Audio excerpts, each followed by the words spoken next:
Halo semua, kami dari kelompok G23 ingin menjelaskan dari hasil kerja kami, yaitu pengembangan software dalam pemilahan sampah.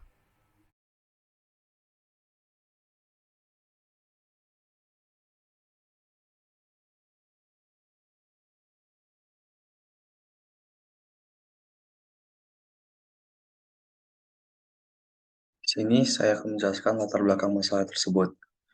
Di era globalisasi ini, persoalan lingkungan menjadi isu global, yaitu mendunia, setelah hampir semua elemen masyarakat menyadari akan bahaya yang ditimbulkan dari kerusakan lingkungan.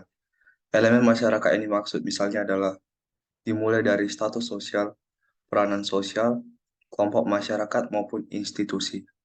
Contoh kerusakan lingkungan yaitu banyak sungai yang tercemar akibat adanya limbah yang tidak dibuang dengan baik. Selanjutnya, kita dapat melihat video berikut ini.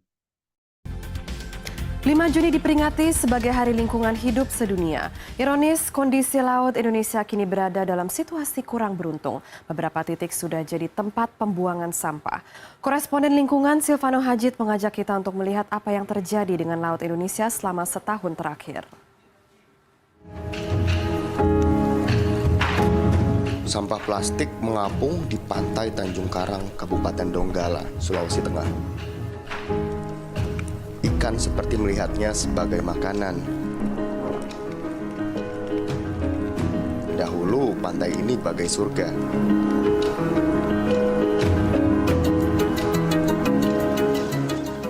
Atau bangau yang kelaparan mencari makan di antara sampah yang tersangkut di bibir sungai menuju Laut Jakarta.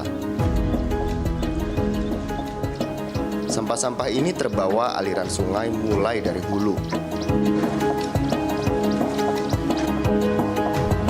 Padang Lamun, habitat ikan untuk regenerasi. Di sebagian perairan dangkal Kepulauan Seribu sudah dijajah sampah. Meskipun bagian lain masih dalam status baik. Bahkan, sampah sudah mengendap di kedalaman 10 meter. Apakah sampah-sampah ini pantas hidup berdampingan dengan terumbu karang yang sedang sekarat?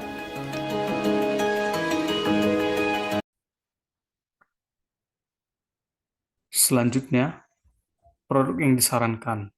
Adapun produk yang akan kami sarankan yaitu produk tempat sampah, di mana keunggulan dari produk ini dapat memilih sampah secara otomatis dengan menggunakan komponen tambahan yang kami berikan. Baik, di sini saya akan menjelaskan tentang tujuan produk. Tujuan dari produk ini adalah mengajak masyarakat untuk lebih sadar akan pentingnya membuang sampah pada tempatnya, menciptakan suatu inovasi baru bagi kalangan masyarakat, memupuk rasa cinta terhadap lingkungan dengan meningkatkan kualitas dan kuantitas dari produk. Berikut penerapan computational thinking pada produk. Di sini, di sini saya akan menjelaskan tentang pattern recognition. Pada tahap ini kita akan mengenali sebuah pola pada satu kasus. Pada kasus ini, tempat sampah otomatis berfungsi sebagai alat untuk memilah sampah secara otomatis. Seperti yang kita tahu, bahwa sebelumnya jika kita ingin memilah sampah dengan baik, maka kita harus tahu jenis dari sampah itu sendiri. Hal itu sendiri membuat kita sendiri makin sulit untuk membedakan sampah itu sendiri. Oleh karena itu, dengan adanya alat pembuangan sampah otomatis akan sangat memudahkan para penggunanya dalam pengelolaan tersebut. Selanjutnya, kita akan masuk kepada abstraction. Tahap abstraksi adalah tahapan yang memfokuskan kepada dasar dari suatu permasalahan. Pada kasus ini, masalah sampah yang tidak dikelola dengan baik berakibat buruk bagi lingkungan. Automatic trash merupakan suatu alat yang memiliki fungsi untuk memilah sampah dengan menggunakan beberapa komponen hardware dan bantuan dari software itu sendiri. Decomposition. Decomposition merupakan pembagian dari suatu masalah menjadi bagian yang lebih kecil sehingga membuat suatu permasalahan yang rumit bisa dikerjakan dengan lebih mudah. Decomposition untuk masalah sampah yang tidak dipilah dengan baik ialah yang pertama, mencari konsep yang dapat membuat masyarakat berpikir untuk memilah sampah. Yang kedua, mencari bahan yang menarik perhatian dari masyarakat. Yang ketiga, memberikan banyak manfaat dari alat yang telah diciptakan tersebut. Selanjutnya ada algoritma. Algoritma adalah strategi yang dapat digunakan untuk menentukan petunjuk langkah demi langkah tentang cara menyelesaikan suatu persoalan. Adapun langkah-langkah dalam menyelesaikan kasus tersebut adalah: yang pertama, menemukan keluhan dari masyarakat akan adanya permasalahan kebersihan dari lingkungan. Yang kedua, hal yang dapat menarik perhatian dari setiap orang yang ada.